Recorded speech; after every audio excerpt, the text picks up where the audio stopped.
अजकल load shedding के बहरान ने लोगों की जिंदगी अजीरन बना के रख दी है। एक पासे लोगों के कारोबार तबाही के दहाने ते पहुंच चुके हैं तो दूजे पासे घरेलू सार्फीन परेशानी में मुबतला ने।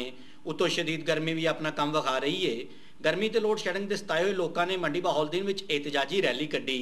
इस रैली में मर्दां दे नाल खवातीन ने भी शिरकत की ते हुकूमत के खिलाफ शदीद नाराबाजी की गई। रैली के शुरका ने प्ले कार्ड्स उठा रखे सन जिन्हां ते लोड शेडिंग बंद करने का मुतालबा किया गया सी। मंडी बहाउद्दीन के शहरियों का यह एहतजाज पुरअमन सी ते इहदे विच किसी किस्म की तोड़ फोड़ ते जलाओ घराओ नहीं किया गया। याद रहे कि लोड शेडिंग के खिलाफ जिला भर के मुख्तलिफ मकामात ते इस तो कबल भी कई बारी एहतजाज ते जलाओ घराओ किया जा चुका है, पर मंडी बहाउद्दीन जिला विच लोड शेडिंग के दुरानिया नूं घटाया नहीं गया। पिछले 2-3 दिनों तो 24 घंटिया चो 20 घंटे बिजली बंद रही है। ये सूरत हाल शहरियों में शदीद इजतराब का बायस बन रही है तो मुमकिन है कि अगले चंद दिनों में यह इजतराबी कैफियत किसी वड्डे तूफान में बदल जाए।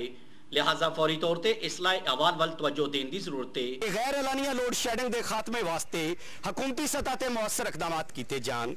सफदर इकबाल वड़ैच, अपना न्यूज़, मंडी बहाउद्दीन।